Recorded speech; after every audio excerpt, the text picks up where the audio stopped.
It's Friday, July 24th, 2026, and this is the Washington Times front page. Thanks for joining us. I'm George Gerbo. The Trump administration announced it will impose tariffs of 10% to 12.5% on imports from 60 countries that failed to enforce bans on goods produced with forced labor. Tom Howell reports the decision is part of the administration's effort to backfill a 10% tariff set to expire Friday after Congress opted not to renew it.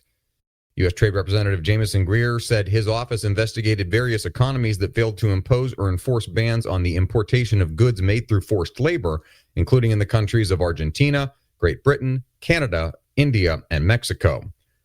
We Pay the Tariffs, a grassroots coalition of small businesses, said the administration was pointing to labor violations as a flimsy pretext to backfill its tariffs that couldn't survive legal or legislative scrutiny. President Trump says any nuclear deal between the U.S. and Saudi Arabia would be contingent on the Saudis normalizing relations with Israel and would prohibit the production of atomic weapons.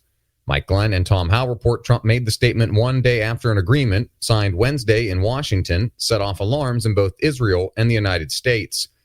Critics of the deal underscored Saudi Arabia's future relationship with Israel, which wasn't mentioned in the agreement. Yair Golan, chairman of the Israel Democrats Party, blamed Israeli Prime Minister Benjamin Netanyahu for the omission. Golan said normalization with Saudi Arabia has been a strategic goal for Israeli leaders, but the Trump-brokered deal is lacking.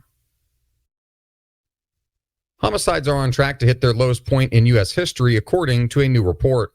Matt Delaney reports the Council on Criminal Justice said the drop in homicides this year is already outpacing last year's, which was expected to have the nation's lowest homicide rate since at least 1900, once the FBI publishes its annual crime review later this year. The report said every violent crime and most property crimes were lower in the first 6 months of this year than in the same period in 2019. Most states are mistakenly too generous in handing out Supplemental Nutrition Assistance Program benefits and are now at risk of having to fund them from their own budgets. Susan Ferricchio reports the Department of Agriculture calculated 41 states that had food stamp payment error rates above 6% last year. States with higher error rates will lose federal funding for SNAP as early as the end of 2027. That would leave them on the hook for funding up to 15% of their food stamps or forcing them to slash benefits. U.S. Immigration and Customs Enforcement is conducting an average of about 1,250 formal removals a day over the past 3 months, according to agency data. Stephen Dinan reports ICE has tallied nearly 600,000 removals and more than 500,000 bookends, which are proxies for arrests, since January 2025. The daily removal rate is down from a high at the start of this year, when the Department of Homeland Security went into cities with high-profile, street-level enforcement efforts. And finally, the House of Representatives recently approved a measure that would cut all aid to Nigeria until that government steps up its efforts to protect Christians from persecution. Jeff Hill reports the measure was approved by a voice vote and added to next year's State Department spending bill, which later passed 217 to 209.